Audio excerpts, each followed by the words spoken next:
Hey guys, it's almost Christmas and you know what that means. It's time for my annual Christmas video. So, Merry Christmas, Happy Hanukkah, and for all of us, I hope you have a very happy and prosperous New Year. Now, about 2 years ago, I did a Christmas video. It's actually called A Christmas Miracle. It's the story of the fighter pilot who led the assault against the United States at Pearl Harbor. And after the war, it talks about how the birth of the baby Jesus transformed his life and affected the lives of so many others. So if you haven't seen it before, check out this video. I think you'll find it to be really interesting. For this Christmas video, I want to give you some Christmas gift ideas. I want to show you some cool guns and also give away some stuff. I know how much you guys like my giveaways, and all you have to do is write to us and say, I like free stuff. I like free stuff. And I cannot lie. So let's start with the free stuff. Here's the first giveaway that I have, and there's only one. This is actually, you talk about regifting. This is not regifting. This is all new. But last year we gave away these Christmas balls, and it has Legacy Collectibles. I have one hanging on my tree. And by the way, the best part of this, it's plastic.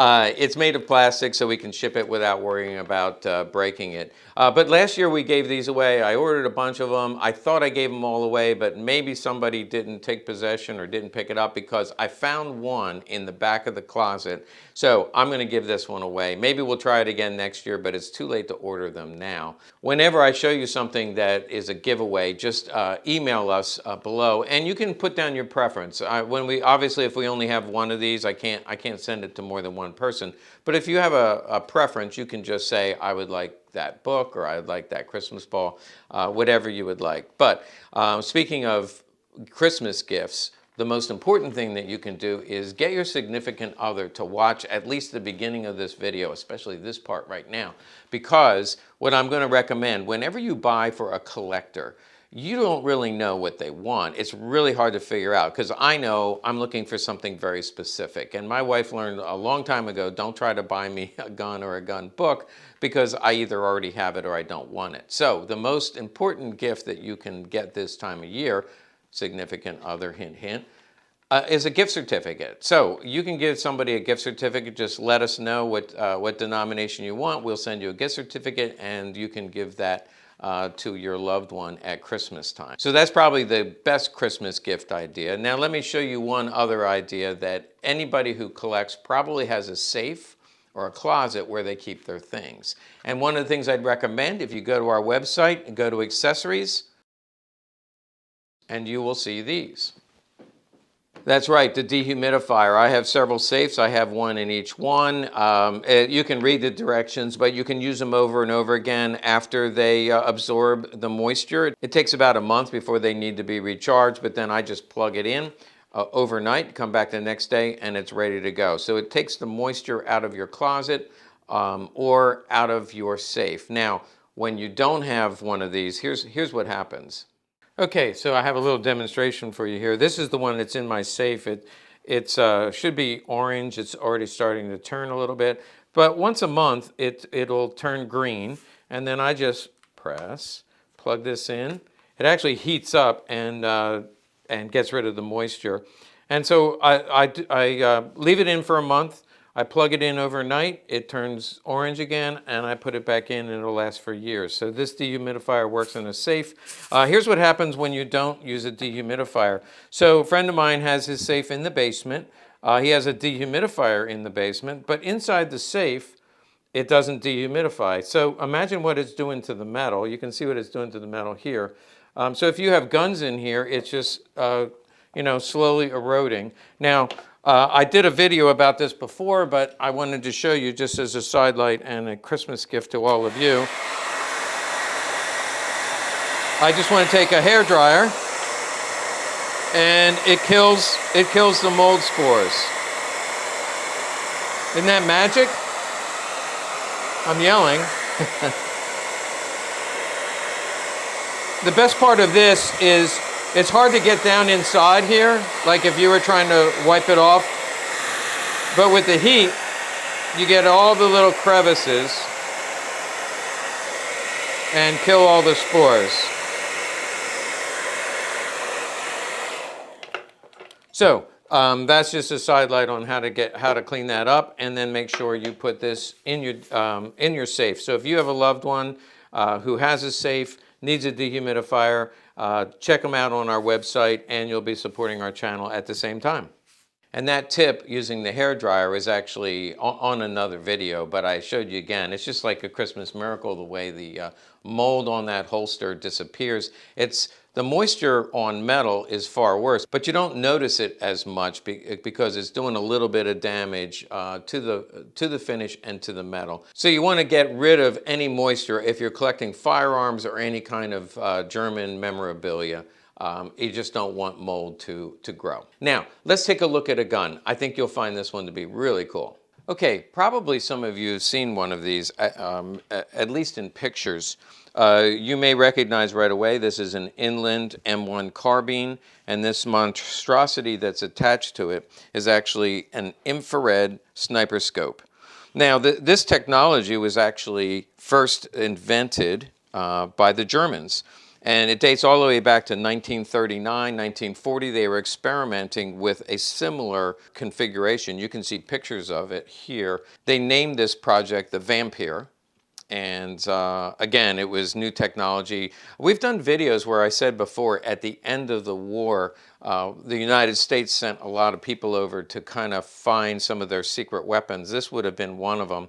And they evidently captured one before the end of the war, because the Germans were using them in 44, 45. Here's a picture of one on a Sturmgewehr, as a matter of fact. And from what I read, they were only used on the Eastern Front by the Germans. And so somehow one was captured, because then the United States was experimenting with this configuration right at the end of the war. So right in 1945, my understanding is it was never actually used in war. The Germans did use it, but the United States did not use it before the end of the war. I could be wrong about that, and if I am, let me know. But this, if you want to learn more information about this, it is often called the M3 or the T3, which is just the experimental model for the infrared sniper scope. Now, all of this, well, let's do the gun first. We start off with an M1 carbine, and they drilled into the handguard and attached it to the receiver. That would be the rear adjustable sight that they removed and attached this scope. Then this would be the infrared light. So the way this would work is, from my very cursory understanding, is they would use this infrared light, shine it into the darkness, and then the scope would pick up on the image, the infrared image. All of it has to be connected to a battery, and this is fairly heavy. By the way, like a trigger, well, the trigger is here, but then the trigger to activate the light would be here. And all of this gets plugged in. It needs at least two, so maybe three men. The German example, you can see, they carried it on their back. This, I assume, would take two people. All of it hooks up to this, well, the battery pack. Let's take a look inside, but make sure we're all done with this. This is a 15-round magazine. This is a 30 caliber. The carbine is actually dated 1943, so what they did is they took a pre-existing inventory gun. The changes on this tell me that it's post-World War II. So after the war, they took a gun that was already in stock from 1943. Again, it's an inland, and then they added these features. I don't believe that these generally would be faked, because by the time the sum of the parts is worth more than this gun. I've seen them sell in the $5,000 range. But just to buy all these parts and put it together on a carbine would not be worth it to fake it. So I believe this was put together after the war, and maybe used as part of training. If you look right here, you can see the rework mark. So this post-war, this was reworked, and it's Rock Island Arsenal. So this was probably put together at the Rock Island Arsenal, and there's the indication of that. So post-war, again, it was a rifle left over at the end of World War II, put together into an infrared sniper rifle. So very cool. And here you see the cartouche that came with the gun originally, that was approved for World War II. Now let's take a look inside here. Here you can see that it was issued by the U.S. Army. and American Optical Company. I'm sure this was highly classified at the time. This is the battery pack, which would fit on your back, so you could, I guess you could carry it around with this. And I've never heard of anybody being able to get one of these working again, although I think with a car battery you probably could do it. The battery itself is definitely dead. It's too old, probably from the 50s. And look, there's mold. You could use a dehumidifier. So the battery itself, you can see you can hook up, but it's very old and no longer active. But that's, and again, pretty heavy. But again, I think you could probably hook it up to a car battery. And somebody out there has probably done that and used one. I would love to experiment with that, but it would take a lot of time. Here you see the M3, 20,000 volts. These are the original manuals, how to use it. Again, talks about the infrared scope, and then there's pictures of how it works. So this all comes together. The M2, so this is an earlier version. M3 came a little bit later. They just were making some minor changes. One other compartment here. This is a funnel. I guess when you're out in the woods for a really long time, you need the funnel to pee. I'm sure that's wrong. And a bulb, I guess for the infrared light. And so that's basically it. It comes all together. And this just came in this week. Obviously, I don't know a lot about it, but I'm going to read up on it. I just wanted to show it to all of you. We're going to be putting it on the website soon. Hey, you know what time it is. It's time to give away one more gift. So I will give away one of these. Just say, I like free stuff. I like free stuff. And I cannot lie. And let us know that you want a dehumidifier, and one lucky winner will get a dehumidifier. Now, let's take a look at another gift idea. Books. Great gift idea. When for a collector, and also very affordable, having books, they always say, what's the first thing I should buy if I want to buy a Luger? And the answer would be a book on collecting Lugers, because you don't want to make mistakes. It's very expensive if you do make a mistake. I've talked about this one before. This is the P38 book. We have this available on the site.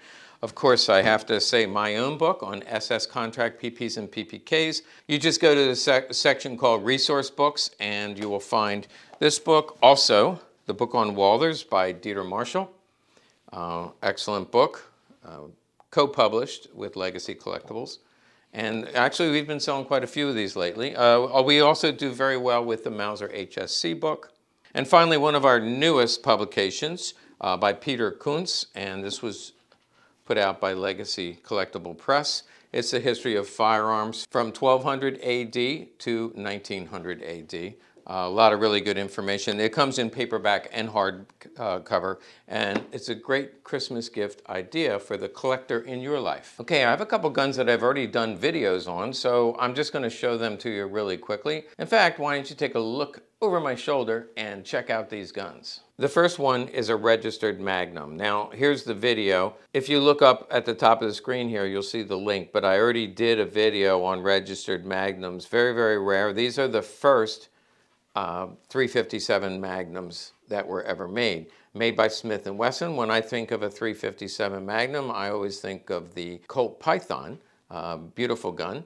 But this was actually first. It came out before Colt ever did the 357, and they also made the first 44 Magnum. But here you can see it's got a beautiful finish. It has a unique, I guess that would be brass or copper front sight. The action is extremely smooth, just like with the Python. These are handcrafted. They were made one at a time and registered one at a time, and that's why they're called registered Smith & Wesson Magnums. But a very rare and desirable gun that I just got in, and you can check that out and check out the video about them if you'd like to learn more. Along the same lines is another Smith & Wesson. It doesn't look like anything special, maybe a detective gun or a banker gun, but in fact, this is a U.S. Air Force revolver. Now, I did a video again, if you look up in the upper corner here, I did a video on a survival weapon, which was the aluminum or lightweight aluminum Smith & Wesson. These guns, well, the ones from the video, most of those were destroyed because they found that the metal didn't tolerate the shock of being fired, and therefore they would crack, and they were deemed unsafe. So it's recommended you never shoot one. But they are marked U.S. Air Force. This one is just marked U.S. very lightly here. And so this is a Smith & Wesson revolver in 38 Special. You can see right here, it is made in 38 Special. You can see case hardening here and here. About 50,000 of these went to the Air Force. This one comes with a factory letter as well. And you can see this is a model 56. This, by the way, is an all steel frame, and it's considered a K frame. Right here you see the K in the serial number. And so it is not aluminum. This one would be safe to shoot. But about 50,000 of these were made. The survival weapons, aluminum, and also these, they went to the Air Force, and many of those were destroyed. So that makes this a fairly rare variation, very desirable. You can see here that they went to the U.S. Air Force. It has the exact serial number right here, and it left the factory in 1963. The back strap is marked with U.S., and we already showed you that. So this is a gun that we've already done a video on. You can check that out if you'd like, but this just came in this week. All right, check it out. Actually, I have extras of these, so I'm going to give away 5 copies of this book. If you just say, I like free stuff and book, we'd be happy to send you a free copy of this book. One caution would be, if you're outside of the United States, it's way too expensive to mail the books. In other words, it's going to be like $40 to do that. So I'm not going to mail them overseas. You can buy them through Amazon and get sometimes free shipping or very cheap shipping. But outside of the United States, it's prohibited to mail these when the postage is almost as much as the value of the book. Okay, now for another gift idea. Here's a gift idea if you are a pauper, a college student, and you just want to get something for Dad, who, if Dad likes our channel. And by the way, I want to do a shout out to Mike in Texas. Mike likes this channel, and he's looking for a gift idea, and I think he already got one of these. But for a mere $10 or $8 plus $2 shipping, so it's a $10 gift idea. This is a challenge coin. Mike, I hope you like yours. And it's a Legacy Collectibles challenge coin. And in the year 2021, we featured the Walther PPK. In 2022, we'll make up a new one, so you want to get this one before they go out of stock. We will have about 30 available. It's a $10 gift item, and I think it's a great idea if you want to get that special someone in your life a challenge coin. Now, speaking of getting something special, let me show you what the guys here got for me this year. That's right, they all chipped in together. You know, what do you get for the man who has everything? I think you know, the challenge coin is a good idea and all these other ideas, but if you don't give people your gift idea wish list, you might get something like this. Now, I got this in and I thought it was really cool. In fact, I gave it to my wife and said, let's hang it over the bed. She ended up sending it back to work with me, so I'm not sure where we're going to hang it, but that's what I got this year. Now, what I'd like to do is take my head and put it on the Santa Claus, and then I could be the gun Santa again. Ho, ho, ho! Merry Christmas! The last 2 items I want to show you, I'm going to show you this P38 just because it's pretty cool. And this is a one-of-a-kind Walther PP. Now, I keep showing you one-of-a-kind. This one is not a factory variation, but I believe was inscribed post-factory. Let's come a little closer, look over my shoulder again, and check out this inscription. So first thing we notice is it is a Walther PP. It's a nice high polished finish. I can tell right away that it's a World War II era gun. And sure enough, you can see from the serial number and its crown end. This is from about 1938, 1939. So pre-war, actually. Just before the war started, a commercial gun in excellent condition. And has the correct magazine, 7.65. The condition of the gun, you know, throughout is pretty much the same. The magazine, everything about it is similar finish. And this doesn't really help it a whole lot. I mean, it doesn't hurt it. We need to do a little bit of history. I had never seen this before, so I didn't know for sure what it meant. I did a little bit of research, and as best I can tell, HJ is not Hitler Youth, by the way. HJ Harms is a retailer in Bremen. So that's Bremen, Germany. And then translating this is a little bit of a challenge. What I get is at the stone cross. Now that's if that abbreviation, because that's an abbreviation, but I get at the stone cross. So this is a retailer in Bremen, at the stone cross. Now when I look up stone cross, what I find is there's a lot of stone crosses where something happened. Maybe there was a chapel there one time, or travelers would stop there and rest, and you'll see these stone crosses. There is one in Bremen, but is right where the cathedral is. You know, the downtown, if you've been to a European older city, what you see is the town square, and there's always the well, there's a chapel. People would congregate there in the morning and get their water and pick up fresh groceries, etc. So right in the town center, there is a stone cross, but it's connected more to the chapel. So I'm not sure. Then, by the way, as far as I can tell, H.J. Harms is not there anymore, but it would have been like a sporting goods store where somebody bought this gun. They inscribed it again. It's not a factory variation. The factory didn't do this. They ordered them, they inscribed their name on it, and they sold them through their store. At the stone cross, also, if you go to Bremen and you look up the stone, there actually is a spitting stone, and you have to read about it. They said if you're in Bremen and you go to the center of town, right in the center of town, there's a stone that you're supposed to spit on. And so they say, you know, if you go there and there's spittle all over it, it's not because the people there are dirty. It's good luck to spit on the spitting stone. So I don't know if this is the stone cross would have been where the cathedral is, or somehow it's a reference to the intersection, the cross being an intersection of two roads. It's right in the middle of town is the spitting stone. If you're from Bremen, please let us know what that, if you know anything about what the stone cross could mean or where this store might have been, but I don't believe it's there anymore. Okay, here's the final thing that I wanted to show you. It is unique because it comes with two matching magazines. So we see, first of all, this is a P38. It does have the Wesson stamp, which means it was issued to the military. Somewhere there should be a date, and lo and behold, if we push this down, you see the initials for the maker, EWX. And then underneath that, you can definitely see the 19, but what you can't see is 41. So this is a 1941 holster. I am able to make it out with magnification. So a 1941 holster for a P38. We then open it up. It's nice leather inside. This is the lift strap, by the way. You can lift it up using the lift strap, but the easiest thing to do is pull it up this way. And what we find is this P38. Now, it's an AC41, which means Walther Factory 1941. AC is the code for Walther. It's in the J block, which is one of the latest ones in 41.